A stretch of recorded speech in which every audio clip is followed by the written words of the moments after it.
Alhamdulillah, des louanges reviennent de droit à Allah. Wassalatu wassalamu ala rasulillah.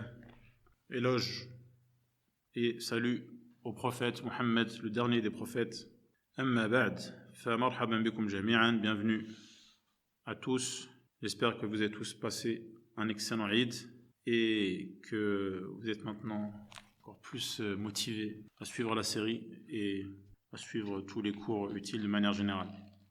Et bien entendu, à les mettre en pratique dans vos vies, car Allah nous facilite à tous. On avait parlé la dernière fois de Al-Mathal Al-A'la. Vous vous rappelez? Al-Mathal Al-A'la, toute qualité qui puisse exister, à plus forte raison, Allah a cette qualité. Et celui qui a donné la qualité à quelqu'un, à plus forte raison, a cette qualité.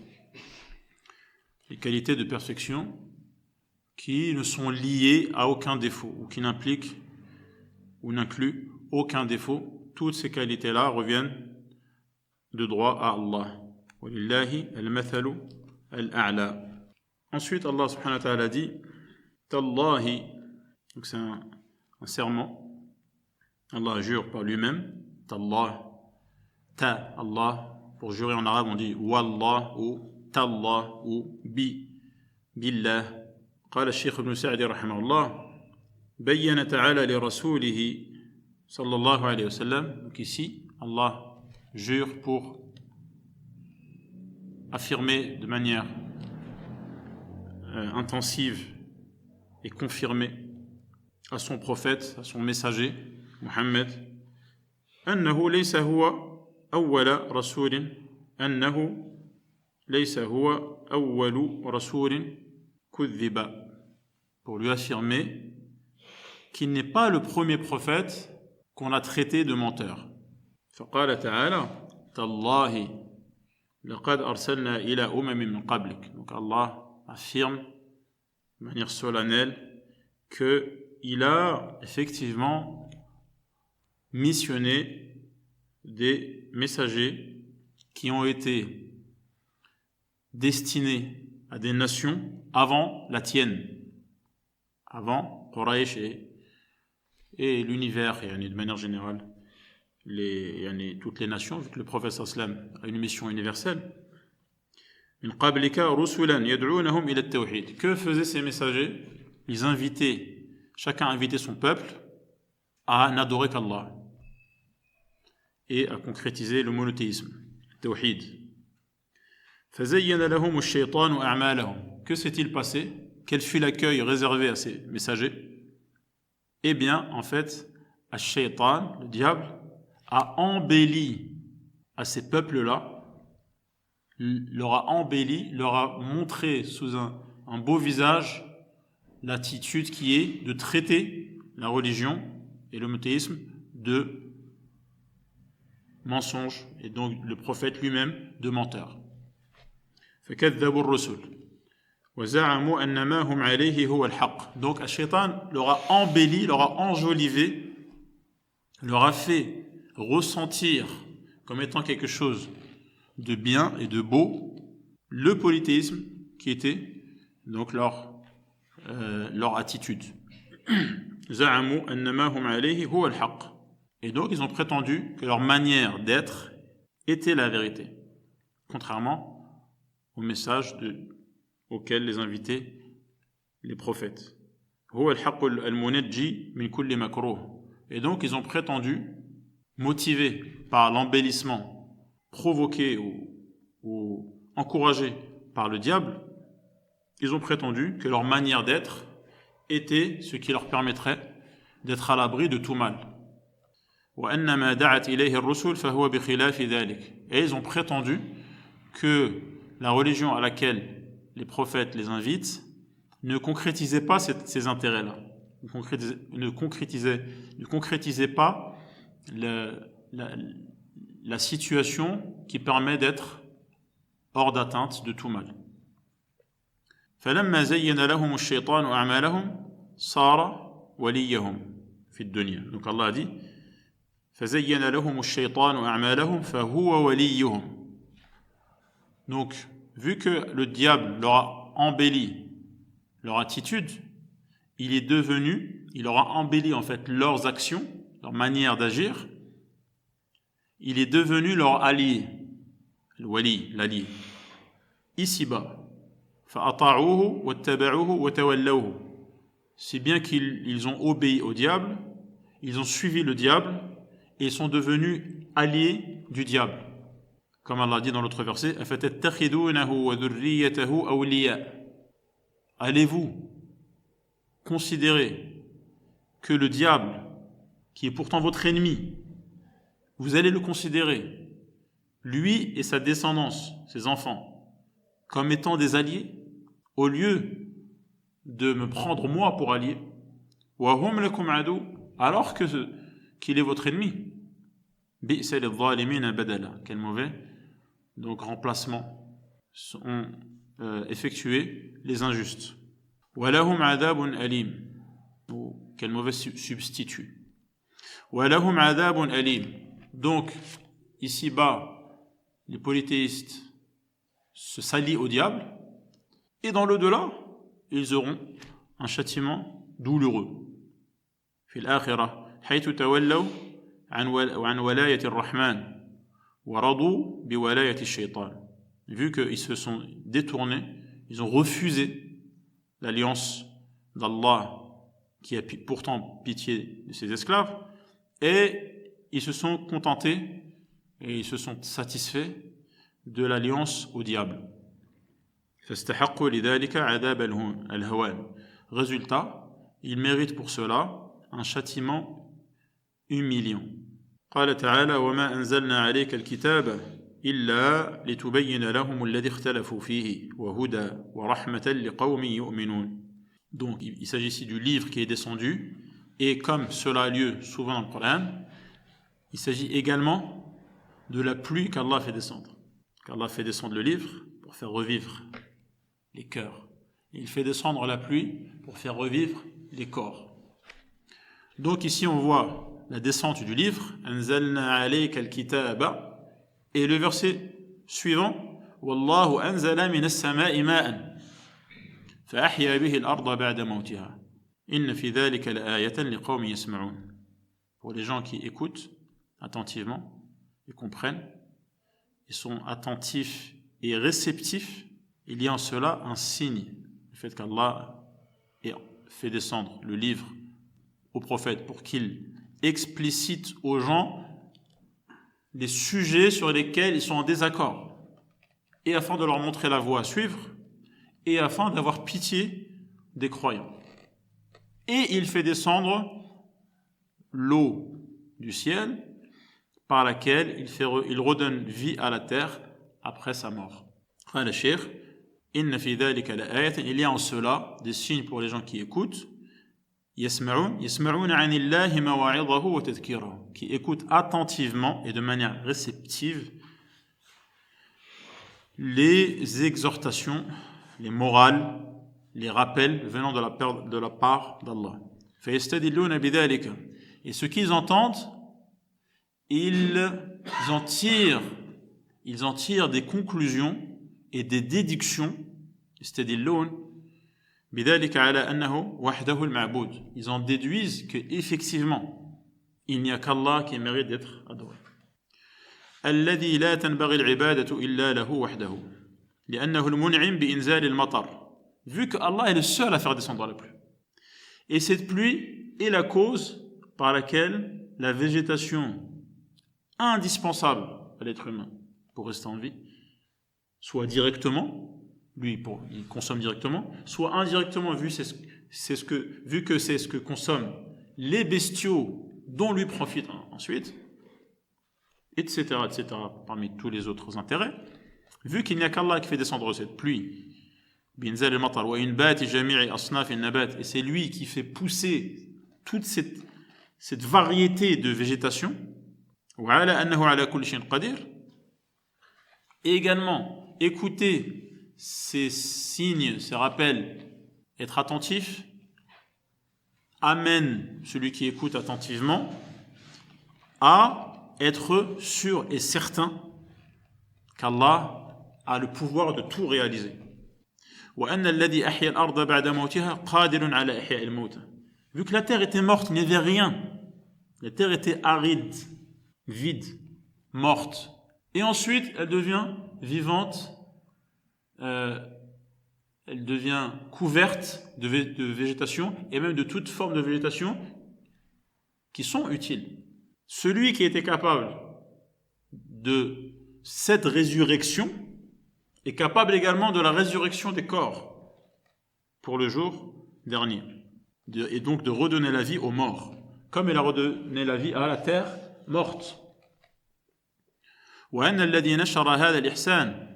Et également, quelle déduction? La déduction, c'est que celui qui par la pluie redonne la vie, c'est quelqu'un qui a pitié. Il aurait pu nous abandonner. Il aurait pu nous livrer à nous-mêmes. Il aurait pu faire pousser des choses qui ne nous sont d'aucune utilité, ou qui sont même nocives. Cette pluie est donc le signe clair et évident de sa pitié. Et donc, la déduction à en tirer, c'est que ce Seigneur est bon et bienveillant, il veut notre bien, il a pitié de nous, il s'occupe de nous. Et que sa générosité est magnifique et immense. قال تعالى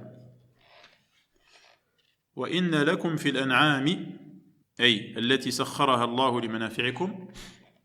Donc dans ces bestiaux, ces sortes de bétail, notamment, comme on l'avait déjà dit, les chameaux, les moutons, brebis, chèvres, boucs. Ça c'est al-ghanam. Al-ghanam, ça inclut les ovins et les caprins, les moutons et les chèvres. Quoi d'autre? Les bovins, j'ai oublié, les bovins et les bœufs et les vaches. Donc ça c'est al-an'am. Et Allah a mis à notre disposition ces types d'animaux. Ils sont exploitables par l'être humain et il en tire toutes sortes de bénéfices. Il y a en cela une réflexion à avoir. Ibra. Ibra, c'est quelque chose qui sert de leçon, en fait. C'est une leçon. Ibra, donc abara. Abara, c'est quoi abara? Passer d'un point à l'autre. Traverser la route, on dit, même en Darija, on dit abar. Abar tariq. C'est passer d'un point à un autre. Par la réflexion, tu passes d'un point de compréhension à un autre point plus développé et plus profond. D'accord? Dans la réflexion. Tu passes d'un point à un autre. Et par l'observation attentive, avec un cœur vivant et présent, en observant juste, entre guillemets, les bestiaux, les choses simples qui t'entourent, tu vas passer d'un point à un point plus élevé dans ta compréhension des choses, plus développé, plus profond. وَإِنَّ لَكُمْ فِي الْأَنْعَامِ لَعِبْرَةً تَسْتَدِلُّونَ بِهَا عَلَى كَمَالِ قُدْرَةِ اللَّهِ وَسَعَةِ إِحْسَانِهِ. Quel est le point auquel on arrive dans la compréhension et dans la déduction? C'est qu'en observant ces bestiaux et la manière par laquelle ils ont été mis à notre disposition, nous, êtres humains, on en tire comme conclusion que le pouvoir d'Allah et l'étendue de sa bienveillance, tout cela est parfait. حيث أسقاكم من بطونها المشتملة على الفرث والدم, en observant qu'Allah nous abreuve et nous donne un liquide extrêmement utile qui est le lait. Ce lait sort des ventres de ces bestiaux. Vous savez qu'il y a du lait de chameau, de chamelle, il y a du lait de vache, et aussi du lait de brebis et du lait de chèvre. Donc de ces bestiaux sort un produit extrêmement nutritif, nourrissant, mais il sort d'où? Il sort du ventre. Mais dans ce ventre, il y a du sang et il y a ce qui est en train de devenir des excréments, d'accord? Dans les entrailles, dans l'appareil digestif. Mais d'entre ce sang et ces excréments, parvient à sortir ce liquide qui est d'une blancheur éclatante. Qui a été capable de faire cela? Allah subhanahu wa ta'ala. C'est un indice de sa puissance, de son pouvoir, et également de sa bonté. فأخرج من بين ذلك لبنا خالصا. Et quand tu vois le lait, il est blanc. Il n'y a aucune trace, ni dans la couleur, ni dans l'odeur, du sang ou des excréments, qui se trouve pourtant dans le même endroit d'où il provient, du ventre. خالصا من الكدر سائغا, et qui est facile à avaler. سائغ, le lait, ça s'avale, ça passe bien, le lait. سائغا للشاربين, parce qu'il est délicieux, c'est bon le lait. للذته ولأنه يسقي, il est bon, il désaltère, يسقي ويغذي, et il nourrit, il est nourrissant. Vous savez que ceux qui ont des enfants, ceux qui n'ont pas d'enfants, eux-mêmes ont été des enfants. Et vous savez bien qu'un enfant, pendant pratiquement 2 ans, il peut vivre et il se développe même à une vitesse grand V en ne consommant que du lait. Donc il y a dans le lait tout ce dont l'être humain a besoin. En plus d'être bon, facile à avaler. Et d'être beau, et d'une blancheur éclatante. Il y a en cela un indice à prendre en considération. فَهَلْ هَذِهِ إِلَّا قُدْرَةٌ إِلَهِيَّةٌ. Qu'est-ce que ça peut être à part la manifestation du pouvoir d'Allah, et quel lien il pourrait y avoir entre cela et l'intervention de la nature, quelque chose de naturel, sans aucune volonté, c'est juste un concours de circonstances, comme disent les évolutionnistes darwinistes. La umurun tabi'iyya. Tous ces éléments réunis indiquent une volonté pour toi, être humain. فأي شيء في الطبيعة يقلب العلف الذي تأكله البهيمة والشراب الذي تشربه من الماء العذب والملح لبنا خالصا سائغا للشاربين. En quoi Dame nature, entre guillemets, la nature aveugle, c'est-à-dire un ensemble de mécanismes aveugles, sans volonté particulière, purement naturel et au hasard. Qu'est-ce qui dans cela pourrait faire transformer le foin que consomment les bêtes, le fourrage pour être précis, le fourrage des bêtes, et l'eau que ces bêtes boivent, d'accord, qu'il s'agisse de l'eau douce ou de ce qu'elles consomment et qui est salé, qu'est-ce qui dans la nature va transformer cela en du lait qui est facile à consommer pour ceux qui le boivent, comme cela de manière purement naturelle, sans aucune volonté, sans aucune intervention d'Allah. Cela n'est pas crédible. قال الشيخ وجعل تعالى لعباده من ثمرات النخيل والأعناب منافع للعباد ومصالح من أنواع الرزق الحسن. Ensuite, Allah subhanahu wa ta'ala dit ومن ثمرات النخيل والأعناب تتخذون منه سكرا ورزقا حسنا. Donc Allah rappelle encore une fois une autre faveur que sont les fruits des palmiers dattiers, de la vigne, le raisin, et il y a en cela des intérêts, encore une fois, pour l'être humain. Donc tous ces éléments qui nous entourent sont tous orientés et convergent tous vers notre intérêt, ce qui montre qu'il y a une volonté. Ce n'est pas un concours de circonstances et un pur hasard. Ce n'est pas possible. Ce n'est pas quelque chose de naturel dans le sens où c'est quelque chose qui se passe tout seul, sans l'intervention d'un Seigneur et d'un Maître. D'autres indices, c'est que ces fruits, les dattes et les raisins, encore une fois, sont en intérêt de qui ? De l'être humain. Encore une fois. Cela lui permet de se nourrir. Rizq, al-Hassan, alladhi yakuluhu al-ibad, tu le consommes, les dattes, tu prends la date telle qu'elle et tu la consommes. Le raisin tel quel et tu le manges. Tariyan, tu peux le manger frais, les dattes fraîches, encore molles, d'accord, et humides, le raisin aussi, encore gorgé d'eau. Tariyan, wa nadijan, wa hadiran. D'accord? On peut aussi le consommer donc quand il est à point, d'accord?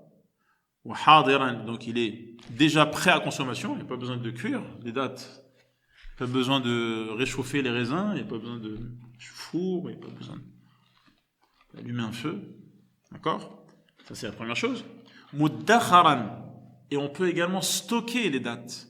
Après, ça sèche et on peut les stocker longtemps. Le raisin aussi, ça sèche et devient du raisin sec, vu qu'il s'est asséché. N'est-ce pas? Et on peut ensuite, ce raisin sec, le stocker longtemps. S'il est bien stocké, il reste des années. C'est dans l'intérêt de qui, encore une fois? De l'être humain. De pouvoir en profiter immédiatement et de pouvoir le mettre de côté en prévision de son avenir, des jours à venir. Wa ta'aman wa sharaban. Il peut être consommé de manière solide, en mangeant. Il peut être consommé également en en buvant le jus de date ou le jus de raisin. D'accord? Min asiriha wa nabidhiha. Al-asir, c'est ce qui est pressé. Asara, c'est pressé. Al-ma'sara, vous connaissez le ma'sara, c'est la presse. Donc, c'est juste deux exemples. On peut les presser et les boire. On va boire le jus qui est extrait. Et également un nabidh. Nabidh, c'est prendre les dattes et les écraser et les laisser dans l'eau. Jusqu'à ce que, en fait, le goût de la date se diffuse, que ce soit de la date ou le raisin aussi.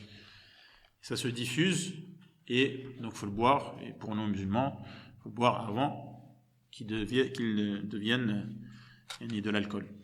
ومن السكري, justement, quand ce nabidh reste trop longtemps, à partir de 3 jours à peu près, il commence à avoir des réactions chimiques, et ça commence à devenir une boisson alcoolisée qui enivre, qui rend saoul. C'est le sens de sakara. Tattakhiduna minhu sakara. D'une part, wa rizqan hasanan. Et une belle provision, une belle nutrition, une belle subsistance. Donc, on voit que c'est deux choses. Sakar et la belle subsistance. Cependant, au début de l'islam, la boisson alcoolisée n'était pas encore interdite. N'était pas encore interdite. كان حلالا قبل ذلك. ثم إن الله نسخ حل المسكرات. Ensuite, Allah a abrogé la licéité, c'est-à-dire la permission de boire de consommer les boissons alcoolisées. Askara, c'est ce qui va venir couvrir la raison. C'est bien que l'être humain perd sa raison et il rentre dans un état où il n'est plus conscient, ou complètement conscient. Donc Allah a abrogé, il a annulé cette permission. وأعاض عنها بالطيبات من الأنبذة وأنواع الأشربة اللذيذة المباحة.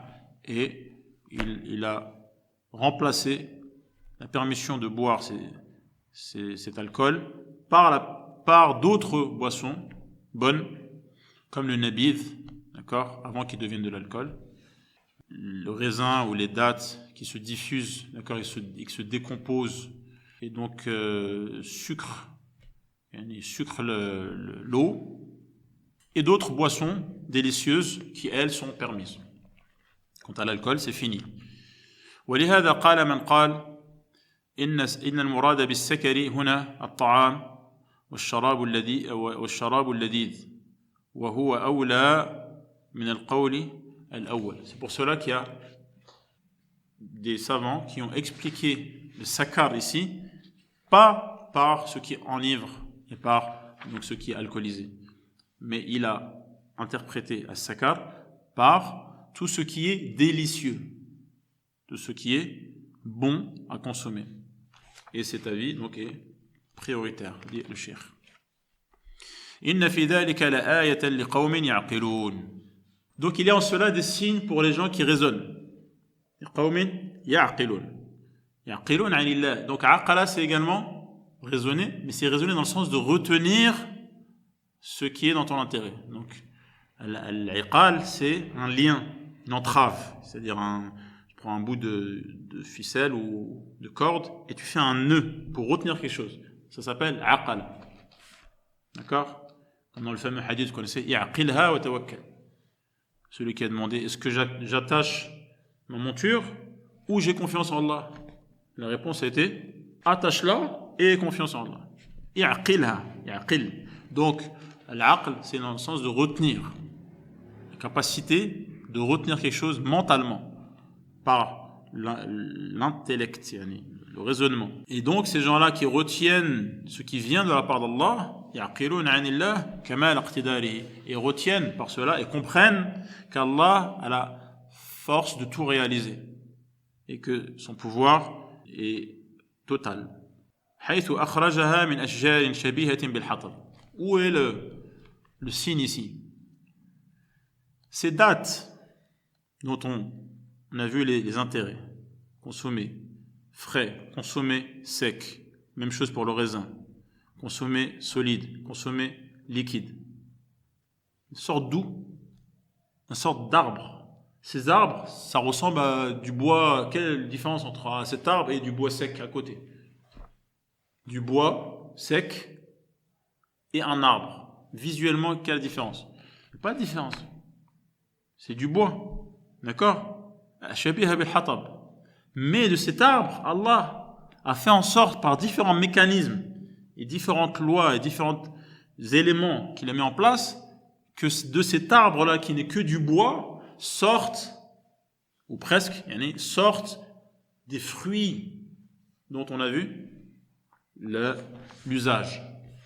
D'accord? Et c'est un fruit, c'est pas juste on mange et puis ça a un effet dans le score, c'est bon. Il y a un plaisir à le consommer. Il y a un goût, et même un goût sucré. Donc ça montre d'une part la force et la puissance d'Allah, et ça montre d'autre part sa pitié.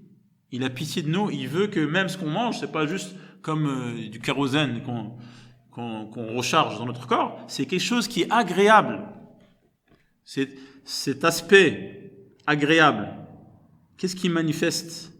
Parce que ça aurait pu être juste quelque chose qu'on consomme, donc c'est dans notre intérêt, d'accord. Mais le fait que en plus ce soit agréable, ça manifeste quoi? Qu'Allah a pitié de nous. Il veut qu'on prenne du plaisir en consommant, et pas seulement consommer.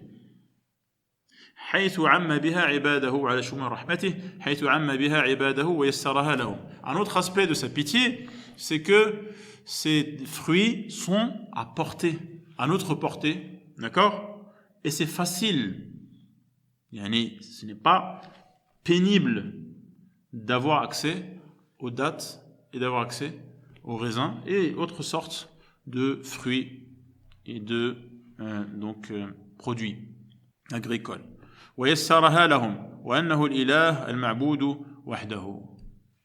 est donc le seul à mériter d'être adoré. Toujours la conclusion, c'est celle-là. C'est que La ilaha illallah. Vu qu'il est le seul à mettre tout cela à notre disposition. Et là, on arrive au fameux verset où on parle, c'est la sourate des abeilles. Sourate des abeilles. Donc là, on arrive au verset 68 à la mention des abeilles. Et où Allah donc mentionne l'intuition qu'il a, dont il a doté cet insecte. Donc à la fin, Allah dit il y a en cela un signe pour les gens qui réfléchissent. Ils réfléchissent à la création qui caractérise cette petite abeille, une abeille minuscule. Donc, Allah lui a permis de s'orienter. Il l'a doté d'un système d'orientation extraordinaire qui lui permet de choisir des lieux où elle va s'établir et donc construire sa ruche, d'accord, min al-jibali buyutan, dans les montagnes, ou min al-shajari, ou dans les arbres, ou mimma ya'rishun, ou dans les ruches que les êtres humains eux-mêmes construisent, d'accord. Et ensuite, à partir de ces ruches-là, elles se dispersent à la recherche donc du nectar et des différentes fleurs sans se perdre. Elles reviennent en suivant des itinéraires, comme Allah dit. Fasluki subula rabbiki, des itinéraires que le Rabb, celui qui prend soin de tout, même des abeilles, lui a permis de déterminer. D'accord? Subula rabbiki dulula. Hadaha Allah hadi l'idée al-ajiba, il lui a permis de trouver les bons champs, les bonnes fleurs, parmi la multitude de végétation qu'il y a. ويسر لها المراعي ثم الرجوع إلى بيوتها التي أصلحتها. Donc il lui a permis ensuite de revenir sans se perdre vers des ruches. Mais déjà ces ruches, elles viennent d'où? Déjà ces ruches, elles les ont construites. Comment elles les ont construites? Ce sont des petits insectes. Comment ils ont réussi à construire ces ruches? Qui leur a donné cette idée? Où elles se sont formées? C'est bien qu'il y a quelqu'un qui leur a permis, qui leur a inculqué, qui leur a donné cette intuition de faire les choses de cette manière-là, et pas d'une autre. D'accord? D'où le terme dhulula. Elles sont soumises, ces abeilles. Soumises à une manière particulière de faire les choses. Elles ne feront pas autrement. Ensuite, et donc, أصلحتها البيوت بتعليم الله لها وهدايته لها ثم يخرج من بطونها هذا العسل. Ensuite, le résultat de toute cette organisation, c'est qu'il y a une production à la fin. Une production. Donc sort du ventre de ces abeilles, elles consomment quelque chose, ce quelque chose devient autre chose. Comment il est devenu autre chose? Comment? Tout seul. Naturellement. Sans intervention. يخرج من بطونها هذا العسل. Ce miel que tout le monde connaît, qui est délicieux, ladid, مختلف الألوان, qui est de différentes variétés, d'accord, couleurs, بحسب اختلاف أرضها ومراعيها, selon donc les lieux de butinage, d'accord. Il y aura donc différentes couleurs et variétés. فيه شفاء للناس. Donc c'est un produit qu'on peut consommer. Qui consomme? L'être humain. Il n'a rien fait. Il vient et il se sert et il s'en va et consomme. Les abeilles, elles continuent à produire et il revient et se resserre et ainsi de suite. Elles sont soumises à un cycle, des lois, des manières de faire contre lesquelles elles ne peuvent rien faire, elles ne peuvent pas se rebeller. Donc, non seulement c'est un produit que l'être humain peut consommer, c'est un produit qu'il consomme et il prend du plaisir vu que c'est délicieux, et en plus c'est utile, c'est pas juste bon à consommer, il y a un intérêt qui est que c'est un remède et une thérapie, c'est un médicament. Fihi shifa'un. Un médicament pour qui? Pour l'être humain encore une fois. Les nas min amradin adida, qui leur permet de guérir de différents types de maladies. فهذا دليل, c'est un signe et un argument, un indice, على كمال عناية الله تعالى, qu'Allah prend soin de l'être humain en mettant à sa disposition toute cette armada d'insectes. Est-ce qu'ils savent eux-mêmes, ces insectes-là, à quoi sert toute leur organisation et leur politique interne dans la ruche, et tout leur va-et-vient? Est-ce qu'ils savent à quoi ils servent? En fait, finalement, ils servent à qui? À l'être humain. Allah a mis en place tous ces éléments-là pour qu'à la fin, l'être humain ait du miel à consommer et pouvoir se guérir, tout en prenant du plaisir. Ce qui est l'indice évident qu'il y a quelqu'un qui prend soin de cet être humain. D'accord? Qui en prend soin de la manière la plus parfaite, dans les détails les plus précis, jusqu'à l'infiniment petit de ces de ces abeilles et de tout ce qui se passe jusqu'à la production de ce miel. Tamami, lutf, c'est dans la subtilité. Il y a plein d'éléments, de mini-éléments qui tous sont mis ensemble de la manière qu'il faut pour produire ce qu'il faut. Ça ne peut pas être le hasard. Il y a quelqu'un qui a voulu que ça se passe comme cela et qui est capable de faire en sorte que ça se passe cela, même dans les détails les plus infimes. C'est ce que exprime al-lutf et al-latif. Latif, c'est les choses qui sont subtiles et le détail de la précision qui se manifeste dans tous ces éléments et cet écosystème qui est à la disposition de l'être humain, qui est l'esclave de celui qui a mis cela en place. Subhanahu wa ta'ala. وَأَنَّهُ لَا يَنْبَغِي أَنْ يُحَبَّ غَيْرُهُ. Allah veut que tu prennes conscience de cela et que tu l'aimes, vu tous les bienfaits par lesquels il t'a entouré et toutes les faveurs dans les détails les plus précis dans lesquels tu baignes. Donc cela t'attire vers quoi? Vers le fait de l'aimer et de n'aimer que lui. وَلَا يَنْبَغِي أَنْ يُحَبَّ غَيْرُهُ وَيُدْعَى سِوَاهُ. Il ne convient pas qu'un autre que lui soit aimé, il y en a d'un amour qui est en adoration, ou qu'un autre que lui fasse l'objet des invocations. قال تعالى والله خلقكم ثم يتوفاكم. يخبر تعالى أن الذي خلق العباد ونقلهم في الخليقة طورا بعد طور. Donc Allah ici attire l'attention sur le fait qu'il nous a créés. Cette création passe par des étapes. Étape après étape. Pas oublier qu'on était microscopique et qu'on a commencé en étant à l'état liquide. Et si on est ce qu'on est maintenant, c'est qu'il y a quelqu'un qui nous a fait passer de cet état liquide microscopique à nous qui maintenant parlons et écoutons. Il y a quelqu'un qui nous a fait passer. Il nous a fait passer pas en un instant, en suivant des étapes bien précises, dans un ordre bien précis. نقلهم في الخليقة طورا بعد طور ثم بعد أن يستكملوا أجالهم يتوفاهم. Et Allah a accordé à cet être humain un délai, il n'est pas éternel. Et ensuite il les récupère, يتوفاهم. ومنهم من يعمره حتى يرد. Donc certains sont récupérés et certains sont récupérés mais plus tard. Et un délai plus long leur est accordé. Donc, ce n'est pas quelque chose de mécanique, c'est une mécanique qui tourne sans que quelqu'un choisisse le terme de chacun. Vu que chacun a un terme différent, ça signifie qu'il y a un choix.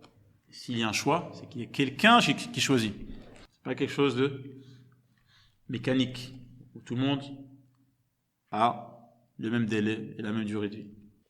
Donc certains ils profitent d'un délai plus long, jusqu'à ce qu'il arrive à Ardal al-Umur, c'est-à-dire à l'âge le plus avancé où l'être humain est dans un état de décrépitude, où il est abîmé. أخس العمر الذي يبلغ به الإنسان إلى ضعف القوى, l'âge extrêmement avancé où les forces faiblissent, toutes les formes de forces humaines, visibles ou les forces internes également. حتى العقل, même la force de raisonner faiblit.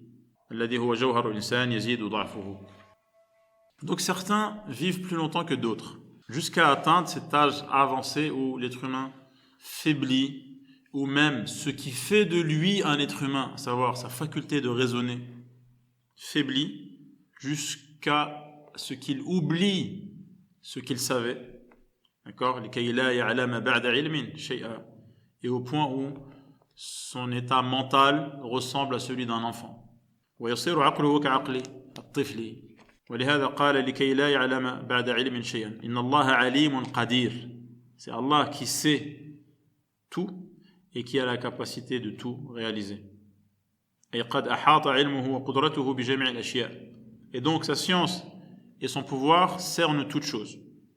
ومن ذلك ما ينقل به الآدمي. Ce qui inclut le développement qu'emprunte l'être humain lorsqu'il passe d'un état à l'autre. Tout cela est cerné par la science d'Allah et le pouvoir d'Allah. Comment cela pourrait-il se réaliser sans sa science et sans son pouvoir? من أطوار الخلقة خلقا بعد خلق كما قال تعالى. Donc le fait que cet être humain passe d'un état à l'autre de cette manière-là que tout le monde observe indique qu'Allah subhanahu wa ta'ala sait tout et est capable de tout faire. Sinon, ce développement et ce passage d'un état à l'autre ne pourraient pas se réaliser. Comme Allah dit dans l'autre verset, Allahu alladhi khalaqakum min da'f, thumma ja'ala min ba'di da'fin quwwa. Allah vous a créé à partir d'un état de faiblesse. Au début de son développement, l'être humain est faible, il a la capacité de rien faire. Après cette faiblesse, Allah a accordé une force. Min ba'di da'fin quwwa, thumma ja'ala min ba'di quwwa da'fan. Après cet état de force à laquelle il culmine, ensuite il passe vers, encore une fois, un autre état de faiblesse, qui est accompagné de cheveux blancs. Da'fan wa shayba. Yakhluqu Allahu ma yasha. Allah crée ce qu'il veut. Wa huwa al-alimul qadir. On retrouve encore ces deux noms. Il est celui qui sait tout et qui est capable de tout faire. C'est lui qui sait comment faire passer cet être humain de tel état à tel autre état. Il sait comment et également il peut le faire. La preuve, c'est que cela se réalise. Donc Allah conclut ce verset comme celui de An-Nahl, Surat An-Nahl, par ces deux noms qui indiquent sa science et son pouvoir. Wallahu a'lam. Sallallahu ala Muhammad wa ala sahbihi ajma'in. Walhamdulillahi rabbil alamin.